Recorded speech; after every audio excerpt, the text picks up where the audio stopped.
More bad news for Bungie on this week's Inside Games Roundup. On the same day, the studio announced their final content update for Destiny 2. Video game scoop hound Jason Schreier heaped more dirt on the studio by reporting that big layoffs are on the way and Destiny 3 is not in production. Hey, we're not losing all of our video games. There's still a few out there. Marketing for Grand Theft Auto 6 is going to kick up pretty soon, further validating its November 19th release date. We've also got a few stories from the stranger side of gaming as well. A Valorant update has been bricking cheaters' PCs, and some absolute waste of human life. Swatted an 81-year-old streamer who was raising money for her grandson's cancer treatments. Well, there are no words. There are no words for that shit, so let's get the news going by throwing to the one man who's never at a loss for words. Brian Garr, tell us what's going on with Bungie. Oh man, yeah, more bad news coming out of Bungie. They are reportedly preparing for significant layoffs as the studio winds down development on Destiny 2. And this was predicted by our top commenter on yesterday's video. Io, the king of gaming, said next announcement, Bungie layoffs. So sadly, they were right. This comes from Bloomberg's Jason Schreier, who quoted people familiar with the studio's plans.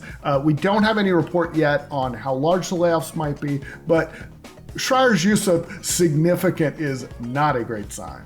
You know, Lawrence and I predicted this weeks ago as well. We were talking about the winding down of possibly Marathon, and then we started talking about Destiny. So none of this is looking good. Bungie doesn't really have a new project lined up for much of the Destiny 2 development team once the game's final content update launches next month. The company also reportedly has no immediate plans to begin production on a Destiny 3 either. That's scary. The idea that this seems to have cut off mid-cycle in one Destiny expansion, and also they've got no work for them to move on to, yeah.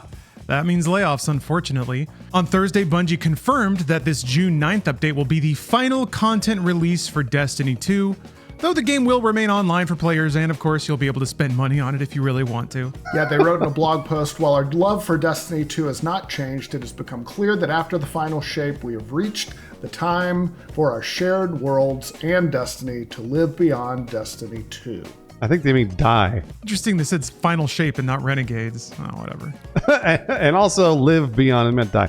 Bungie is reportedly trying to pitch new projects, including possible future games in the Destiny universe, but none have been approved, or at least not that we know of. And that's the thing. You can bet your ass they pitched a Destiny 3, and PlayStation must have said no. So that's kind of interesting. Which makes sense. What could they do in a 3 they haven't already done in 2? But anyway.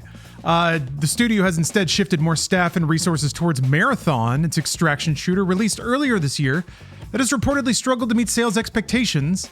I'm curious what more staff will do for that game. Yeah, and since it was acquired by Sony for $3.6 billion in 2022, Bungie, it's just been a disaster. They've laid off hundreds of employees, canceled several projects, including a planned Destiny spinoff called Payback. Since the Destiny 2 announcement, several devs took to social media to reflect on the game. Joe Blackburn, who was game director until 2024, wrote on X, "Getting a chance to work in that world is an honor I'll never fully be able to repay. Both in and out of game, Destiny 2 forged the core memories that made me who I am today." And former production director Katarina Macedo wrote, "I'm so proud of being part of its community, and it remains the biggest honor of my career that I got to play a tiny part in building it." Kind words memorializing a very long run of... And Destiny's a very consequential game, so I know it's got a complicated relationship with its most engaged players, but it sure did dominate the landscape and set the market for a lot of products that followed, almost too many. Yeah, I was going to say, maybe we saw too many video games trying to copy Destiny's success, Yeah. Which was, games as a service, they've existed before Destiny, but Destiny really, I feel like, kind of whittled it down to the perfect formula of a bunch of people that hate playing the game, but continue to play it. Which is that's basically an addiction, just so you're aware. But they really, what can I say that Lawrence didn't say on yesterday's episode? They really nailed it, and I think we're all sad to see it go. But at the same time, I am looking forward to new stuff that is not a games as a service. That's my addition. Yeah, same. All right, let's talk about GTA 6. Rockstar Games still hasn't revealed how much it's going to cost, and Take-Two Interactive CEO Strauss Zelnick made it clear that announcement was never going to happen during the company's earnings call on Thursday. Apparently, Zelnick just flat out said no. Got a nice little quote here. No, is what he told Variety when asked if a price reveal was coming alongside the earnings report. He added, "We never make marketing announcements in our analyst calls. Never, ever, ever." They're still doing market research to figure out if they can charge us $110 on this, I promise. What Take-Two did confirm is that Rockstar plans to finally start marketing the massively anticipated game this summer. Yeah, and Zelnick did note that the summer technically begins at the end of June, although I think we all think of it as when school lets out. But he said, so the next few weeks, I don't think it'll be summertime yet, but when it's summertime, Rockstar expects to start marketing GTA 6. Oh, it's going to take off like wildfire. Once people start seeing it on buses and billboards and stuff, oh man. Yeah, the company also tried to calm the endless swirl of internet panic about delays and pre-order rumors by reiterating the game is still scheduled to launch on November 19th. I love how panicky and superstitious we've all become about this. Strauss Zelnick said, quote, "I think we've been really clear that we're releasing the title on November 19th. And then Sure. right after that, this isn't a direct quote, but he said under his breath, even though we delayed it 18 months or whatever it was. That point was further emphasized today when the official Xbox account tweeted a pic of GTA 6 with the words November 19th and a wish list link, which is not what I wanted. I wanted a purchase link. Instead, we got a wish list link. That art's so iconic, too. You don't even need the words. I feel like you just look at the art and you know immediately what it is at this point. Despite not publicly revealing a price yet, Take-Two has still projected between 8 and 8.2 billion with a B dollars in revenue for the upcoming fiscal year because GTA 6. That's pretty much why they predict it's going to be one of the biggest launches probably ever. All right, and moving on, Riot's ongoing war against cheaters in Valorant has apparently entered its turn your PC into a brick phase. They're not playing around. Oh, this is very satisfying. A lot of schadenfreude here. According to reports online, Riot's latest update to its Vanguard anti-cheat system is allegedly disabling DMA firmware used to hide cheats, leaving some affected PCs unusable unless the owners completely reinstall Windows. Vanguard already operates at the kernel level and has been very controversial among players worried about privacy and system stability. There's a lot of cheats, there's a lot of anti-cheats that are at kernel level, and this is a thing that a lot of people complain about.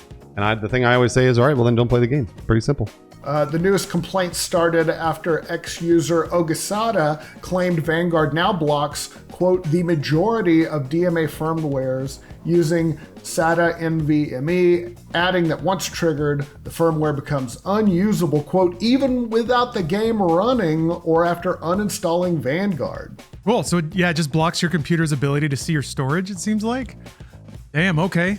Riot was unsympathetic, as I imagine they would be, having spent decades trying to fight these cheaters and stuff. Responding to complaints online, the company posted, quote, "Congrats to the owners of a brand new $6,000 paperweight," alongside images of seemingly broken PCs. That's brash. You've got to make sure that there's not a single false positive in that entire pile before you say something like that. That's a really good point. You're right. So while we're all very excited, hopefully no one got their PC bricked and they were not a cheater. So whenever you play Valorant, you get all the pain that brings upon your household, I think. Can you just imagine some 10-year-old bricks his family PC by just pulling some who has been messing with the computer? You got some 60-year-old dad who just wants to watch his Motley Crue videos on Saturday night. Now the 60-year-old dad wants to play Counter-Strike. That's He's mad right, that yeah. Valorant's breaking the PC. All right, and let's talk about the worst person on Earth. Not the streamer, the person who swatted her. An 81-year-old Minecraft streamer raising money for her grandson's cancer treatment, and I assume starting a orphanage too, was swatted during a live stream this week because people are terrible. Yeah, there's only one word for this. It's evil. Turns out, EVIL. Grandma Crackers, who has more than 600,000 YouTube followers, was asleep while streaming when police entered her home after a false emergency report triggered a massive response involving police cars, SWAT vehicles, and drones. She said in a follow-up video, here, I was asleep. I did not want to get up, and these policemen came in the door. She added that the officers were so nice to me. Oh, that's great. Yeah, obviously a scary situation, but Grandma Cracker seemed unfazed. I watched the video. She just seemed kind of almost like amused by it. She joked that her main thought while she was being escorted outside barefoot was, I'm walking outside with bare feet. And it's not hurting. So there you go. I'm glad your feet are okay, Grandma Crackers. I also hope that this drove a lot of traffic to Grandma Crackers. That's actually what I'm. Yes. And you know, I'm sure the evil person that swatted her was like, that was my intention. Fuck off. Whatever. But either way, I do hope that you go over and check out Grandma Crackers. You should do that if you're watching Inside Games. All right, let's do a 5-second review. All right, in honor of recent news, I wanted to talk about Destiny 2, kind of to echo what y'all were saying. And while I did not like what Destiny became as a franchise, I loved the early kind of Destiny 2 days. What was that PvE mode? Gambit was awesome. Like I thought the world was cool. I love gunplay. I don't even really like first-person shooters, but like the gunplay was so smooth. Just like, I'm sad it's going for that. I feel like Destiny's like a celebrity you used to really love who's now kind of problematic, but you're like, you can't deny their impact. They were ambitious, trying to make the video game you could play forever, and found a few demons along the way, I think. Yeah, and corked some dark gamer psyche. That's right. Speaking of, our dark gamer psyches love free games, so let's run down the games you can play for free this weekend. That's right, Inside Games is on your side, saving you some money. Ironically, you kind of have to pay a subscription for most of these, so let's start with the games that are actually free. Epic Games is giving away Tomb Raider 1 through 3 Remastered, and Down in Bermuda this weekend. All right, and now on to the quote-unquote free games.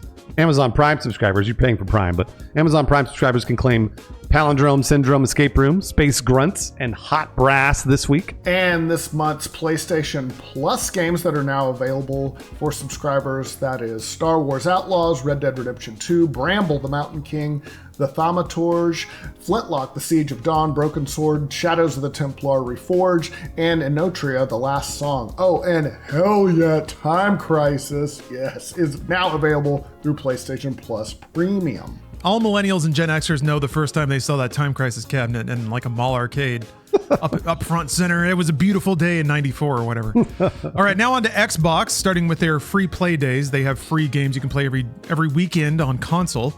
It's all Warhammer themed in honor of Warhammer Skulls, which means console players with any tier of Game Pass can play. Oh man, I'm gonna have to say Warhammer 40,000 a lot here. Say Warhammer 40K. Okay, it's all. Say 40K. Sorry? Just say 40K. 40K. I mean, all right. Yeah. You know what? It's all 40K. So just assume 40K in front of all of these titles. All right. Space Marine Mastercrafted Edition, Rogue Trader, Battle Sector, Chaos Gate Demon Hunters, and Inquisitor Martyr. All Warhammer 40K games, all free on console until Monday, May 25th. And also Space Marine and Rogue Trader are also available on PC because Xbox is confusing like that. All right, those are the free play days for console and some PC. Now it's time for Game Pass. Okay, yeah, so Xbox Game Pass picked up the following games this week.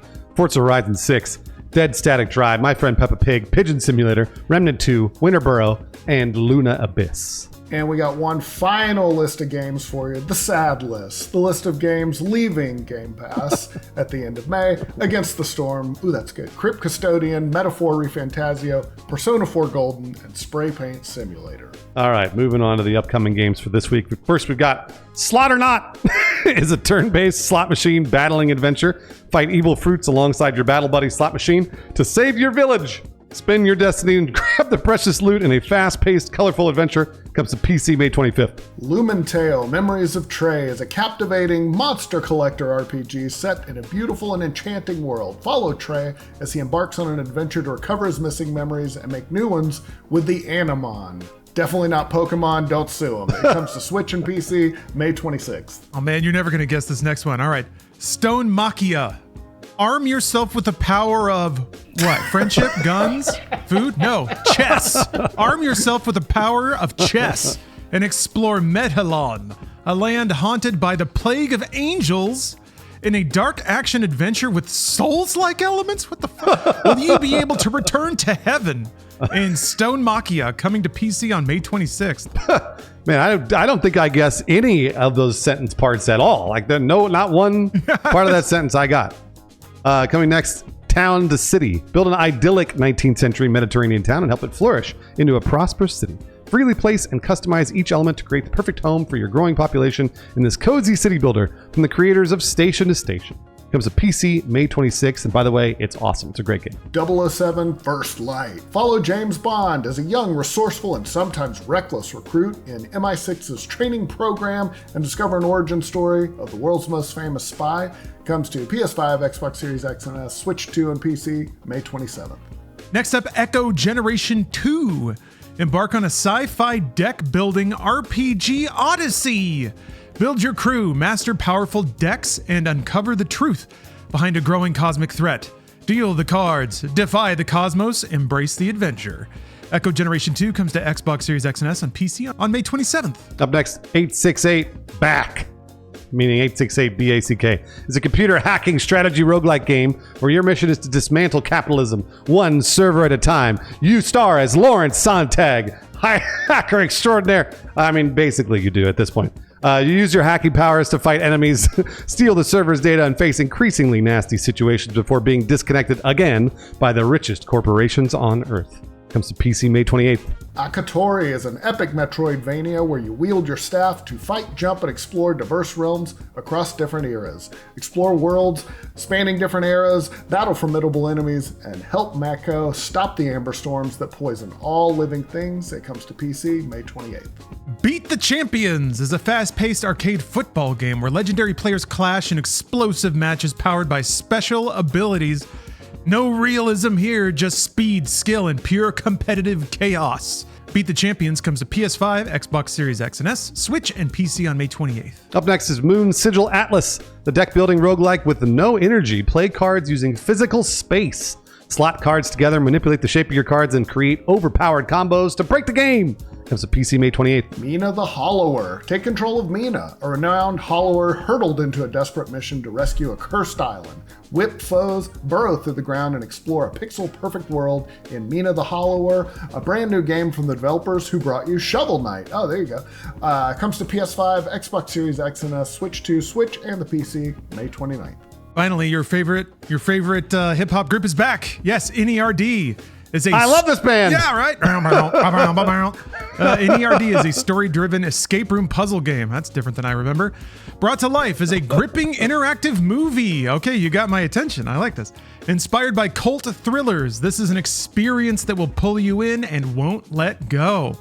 Dark, intense, and deeply unsettling. Every moment pushes you further into the unknown. NERD comes to PS5, PS4, Xbox Series X and S, Xbox One, Switch, and PC on May 29th. And thank you very much for watching. Man, you made it through the entire list of games. It's any wonder that we don't have time to play Destiny 2 anymore. But we really appreciate it. We really appreciate you watching the Inside Games Roundup. We have a lot of fun doing the show. And it's only because you watch that we get to, so thank you for doing that. If you want more Inside Games, we have a Patreon where we post everything we do for free, plus memes. It's basically a big meme dumping ground for me. So if you want some memes to scroll through on your lunch break, check it out. On that note, we do have some patrons that support the show. I'd like to shout them out right now. So thank you very much. Zach DeHack, Rooster, Pablo Garcia, Just a Chair, and Bellinghieri for keeping us afloat and keeping us going all these years. I can't wait. We might actually report on the launch of GTA 6 someday. 6 years into this thing, we'll finally do it. We made it. Hopefully we can share that moment with you. So thank you very much. Have a great weekend. We'll see you next time on Inside Games.